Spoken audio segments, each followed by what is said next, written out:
welcome to the deep dive. You're here because you want to get smart fast on the stuff that matters without getting lost in the weeds. We get it. Today, we're laser focused on something pretty big. What a second Trump administration in 2025 could actually mean for U.S. policy. Specifically, we're drilling down into expected shifts in two key areas.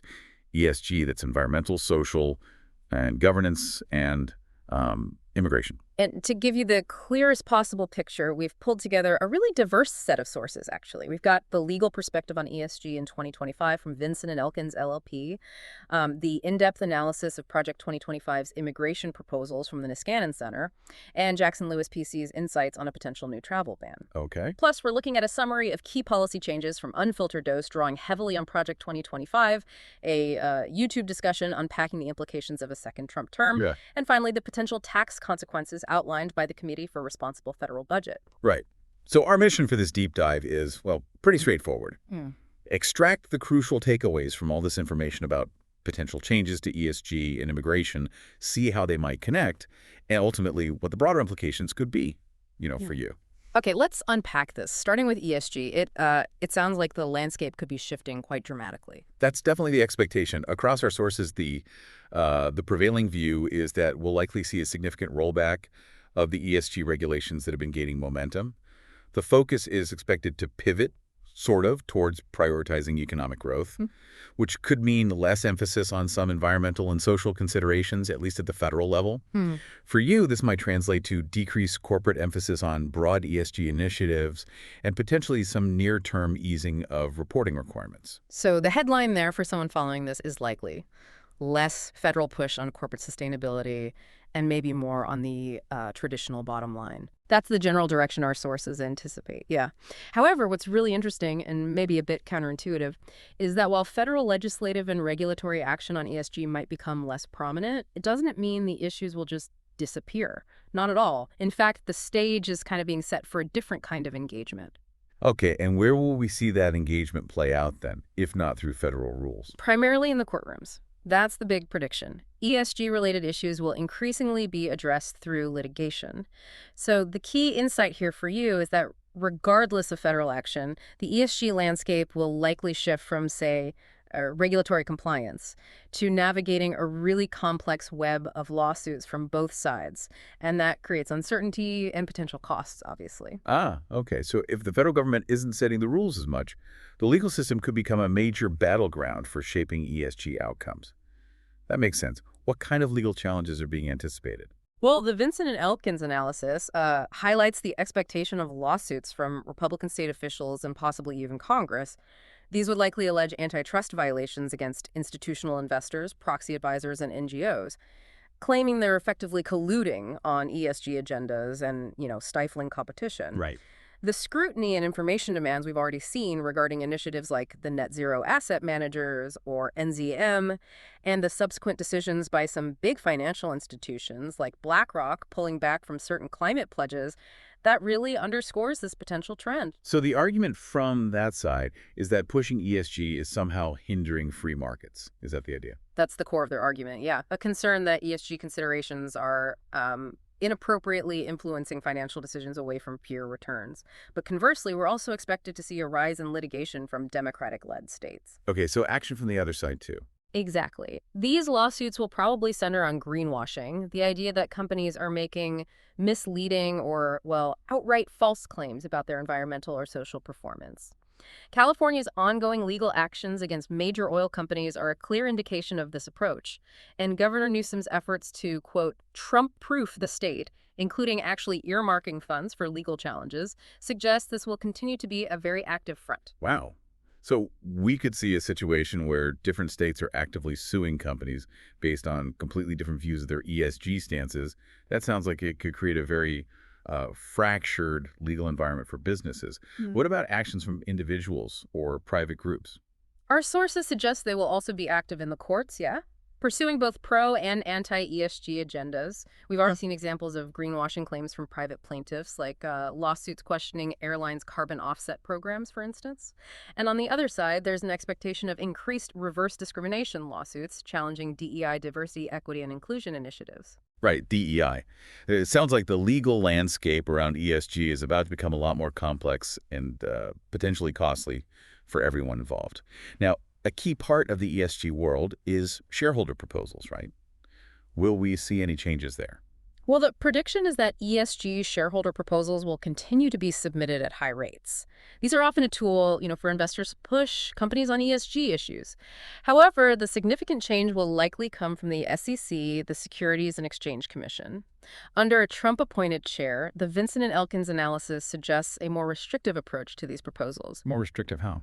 The SEC staff may be more inclined to grant companies no action relief. Basically, that allows companies to exclude proposals from their proxy materials, meaning shareholders don't vote on them.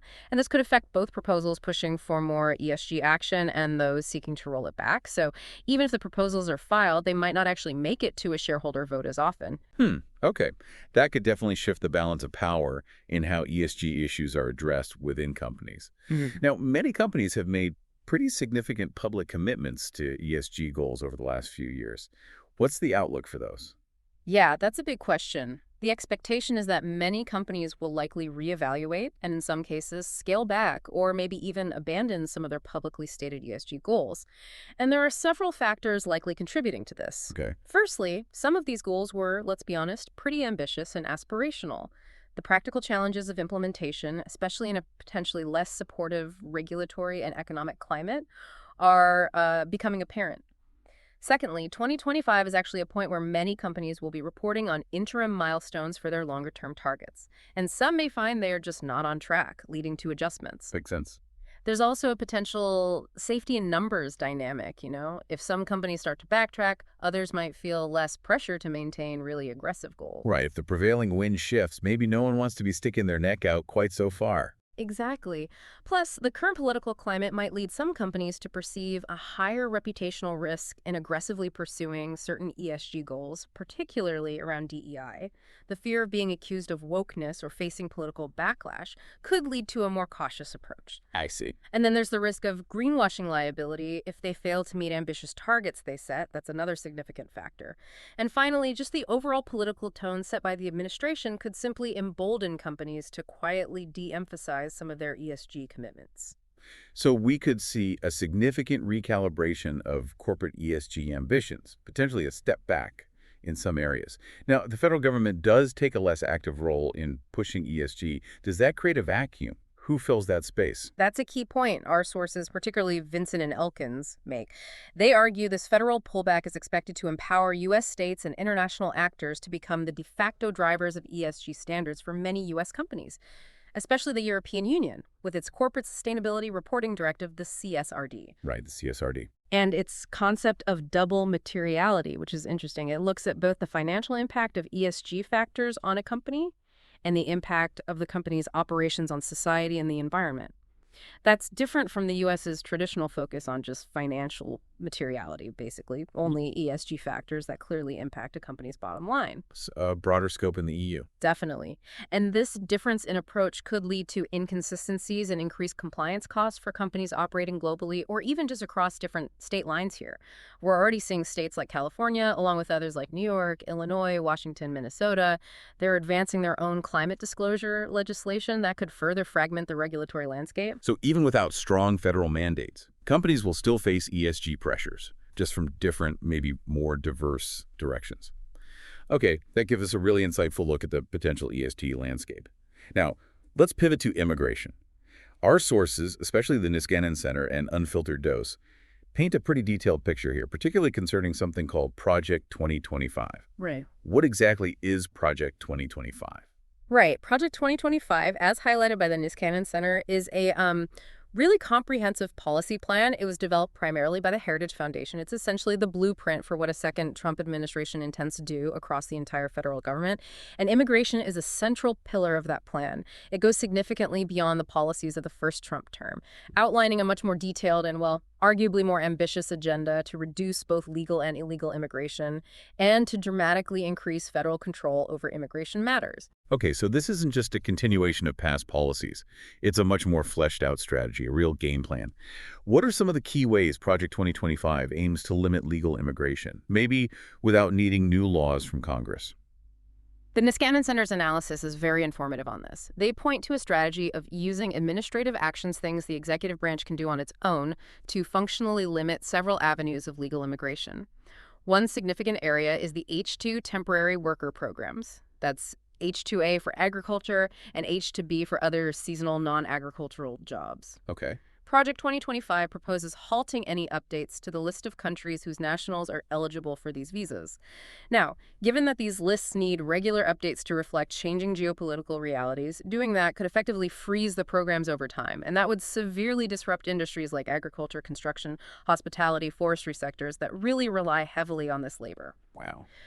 So the core takeaway regarding these temporary worker programs is the potential for severe disruption, which could impact prices and availability of goods and services you encounter daily. That sounds like it could have a really significant ripple effect on various sectors of the economy. What other legal immigration pathways are in the crosshairs? The T visa, which is for victims of human trafficking, and the U visa, for victims of certain crimes who cooperate with law enforcement, Yeah. they're also targeted. The proposal is to revise the criteria for approval. It would require active and significant material assistance to law enforcement specifically at the time the visa application is being decided. At the time it's decided. Exactly. Given the often lengthy processing times for these visas, sometimes years, this new requirement could make it extremely difficult for genuine victims to qualify. The practical effect could be, well, decimating these programs meant to protect vulnerable people. It sounds like they're aiming to make it much harder for vulnerable individuals who have assisted law enforcement to actually receive the protection these visas are supposed to provide. That's certainly a potential consequence highlighted by the analysis. The H-1B visa program for specialty occupations is also targeted. This is widely used by foreign graduates, particularly in STEM fields, to work in the U.S. Right, H-1B, I know that one. The Department of Labor would be instructed to eliminate the lowest two of the four prevailing wage levels used to determine minimum salaries for H-1B workers. This change would functionally exclude many recent foreign-born graduates, who typically command lower entry-level salaries, from being eligible for these visas. So the overarching narrative here seems to be a push to significantly reduce the inflow of skilled foreign workers, potentially impacting American innovation and competitiveness in the long run. So make it harder for skilled workers who are educated here to stay and contribute. That seems counterintuitive in a global economy. What other administrative levers does Project 2025 propose to pull to limit legal immigration? The plan advocates for aggressively using the president's existing authority to suspend the issuance of visas. Could be immigrant visas, temporary worker visas, even tourist visas, for countries that are deemed recalcitrant in accepting the return of their deported nationals. Countries like China, Russia, India, Cuba, Eritrea are apparently already classified as such. Using this authority more broadly could have very disruptive consequences for families, universities, and businesses with international ties. That sounds like using visa policy as a very blunt instrument in international relations, doesn't it? What else? We're also anticipating increases in application fees across almost all immigration categories, coupled with significantly tighter restrictions on who can qualify for fee waivers. This could simply make the legal immigration process financially out of reach for many people. Furthermore, programs like DACA Deferred Action for Childhood Arrivals and the Parole Program for Ukrainian refugees could be severely curtailed. How? By a directive to government agencies to basically cease allocating staff time for processing new and renewal applications. Think about the impact on over 500,000 DACA recipients alone. Wow, just stop processing them. And refugee vetting processes are also slated for deprioritization. Finally, there's a stated intention to narrow the categories of non-immigrants who are eligible for work authorization. This could potentially affect, say, spouses of H-1B visa holders and individuals granted certain forms of humanitarian relief. It really does sound like a multi-pronged effort to significantly reduce legal immigration from numerous angles. Yeah. Now, beyond just making it harder to get in, what about the processes within the U.S. immigration system itself? Project 2025 seems to have some ideas about creating inefficiencies there, too. Yes, that seems to be a deliberate part of the strategy outlined in the Niskanen analysis. One proposal is to simply halt the intake of new applications for any immigration category that the administration deems to have excessive backlogs. Given the current state of significant backlogs in many areas, well, this could lead to widespread freezes on application processing. Just stop taking applications. Right. Another key element is the proposal to reclassify U.S. Citizenship and Immigration Services, USCIS, as a national security sensitive agency. USCIS is, the agency that handles most immigration applications. This reclassification would necessitate much more rigorous, costly, and time-consuming background investigations for all USCIS employees. And that could substantially reduce the agency's processing capacity. So essentially slow things down from the inside by increasing bureaucratic hurdles and reducing the number of people available to process things. Precisely. Other measures include shortening the validity period of employment authorization documents, EADs, or work permits. That would increase the workload for both USCIS because people have to renew more often, and it's a financial burden for the individuals needing the permits. The plan also calls for eliminating interview waivers and requiring in-person interviews for nearly all applicants seeking to adjust their status to permanent residency or get a green card. Which would add more strain. Definitely more strain on USCIS capacity. And finally, there's a proposal to mandate sign-off from the Fraud Detection and National Security Director, FDNS, on every single approved immigration application before the approval notice can even be issued. FDNS is a unit within USCIS focused on fraud and security risks. Given its current resources and capacity, requiring its sign-off on everything could create massive bottlenecks and delays. It really sounds like a recipe for creating significant gridlock and delays across the entire immigration system, just grinding things to a halt. Now, what about individuals whose visa applications are rejected? What's the plan there, according to these sources? The proposal here is quite stark. It calls for the immediate removal from the U.S. of anyone whose immigration application is denied, even if they have existing legal status through another means, like another valid visa, or even if the denial is just due to a minor administrative error. This would bypass the current processes for appeals and motions to reconsider, and it could have severe consequences for individuals and families who have established lives here legally. That seems incredibly punitive and could lead to significant injustices, couldn't it? Yeah. Just immediate removal based on maybe an error. Now, Project 2025 doesn't just focus on immigrants themselves. It also seems to aim to influence how American institutions interact with certain non-citizens. I recall something about student aid. Yes, this is a potentially very impactful proposal mentioned in the analysis. The Department of Education would be instructed to deny federal student loan access to students attending colleges and universities that offer in-state tuition rates to undocumented immigrants, including DACA recipients. Given that many states do have such policies, this could affect a substantial percentage of American college students, regardless of their own immigration status. Wow, hang on. So American citizens and legal residents could lose access to federal student aid simply because their state offers a tuition benefit to a specific group of non-citizens living in that state. That seems like a significant leveraging of federal power over state policies. It is, absolutely. And it reflects a broader theme within Project 2025 of centralizing federal authority on immigration and really limiting state and local autonomy. For example, the plan proposes conditioning federal disaster relief funding from FEMA on states mandating the use of E-Verify by all employers, and also sharing driver's license information, including photos and addresses, with federal authorities. Conditioning disaster relief. Yes. This could directly impact so-called sanctuary cities and states that offer driver's licenses to unauthorized immigrants. There's also a push to curtail state and local prosecutorial discretion in immigration-related cases. It directs the Department of Justice to take legal action against local officials, like district attorneys, who decline to prosecute certain cases based on an individual's immigration status. So using federal funding and the threat of legal action to compel states and even local DAs to align with federal immigration enforcement priorities, that is a significant shift in the federal-state dynamic. We've also heard about a potential expansion of the travel ban, going beyond the first term's version. What can we expect there? Yeah, the analysis from Jackson Lewis points to the expectation of a significantly expanded travel ban. It could potentially target over 40 countries, which is far more than the original 2017 ban. This new ban is anticipated to employ a tiered system, red, orange, and yellow categories, imposing varying levels of restrictions. These could range from outright bans on entry for people from red countries to mandatory in-person interviews for visa applicants from yellow countries. And which countries are in those categories? Well, the red category, for instance, reportedly includes countries like Afghanistan, Cuba, Iran, and Syria. But the list could be much broader. This expanded ban is expected to have a really substantial impact on global business travel and employee mobility, Okay. and it will almost certainly face immediate and significant legal challenges, just like the first one did. Over 40 countries with varying levels of restrictions. That sounds like it could create major hurdles for businesses and individuals with international connections. Mhm. We've also seen some discussion of other, well, quite drastic measures being considered in some of these sources. Yes, some of the more extreme proposals mentioned include the possibility of a naval blockade at the border, designating certain drug cartels as unlawful enemy combatants, which has specific legal implications, and a renewed push to end birthright citizenship, possibly through executive action or legal challenges, though the constitutionality of that is heavily debated.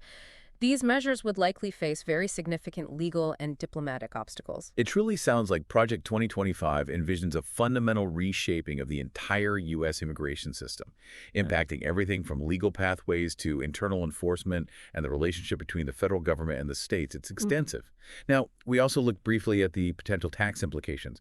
How do these significant policy shifts in ESG and immigration potentially connect with that side of things? Well, it's another layer to consider. The analysis from the Committee for a Responsible Federal Budget indicates that the proposed tax changes under a second Trump administration, things like making the 2017 tax cuts permanent and potentially introducing new tax deductions, could lead to a substantial increase in the federal budget deficit. Their estimates range anywhere from $5 trillion to possibly $11 trillion over the next decade. Wow, trillion with a T. Exactly. These significant potential tax impacts would be unfolding at the very same time as these major shifts in ESG and immigration policies are being implemented. It just adds another layer of economic complexity and potential pressure to the overall picture. So we're potentially looking at massive policy changes across ESG and immigration happening alongside significant tax implications that could further strain the federal budget. It all seems very interconnected and frankly operating on a very large scale.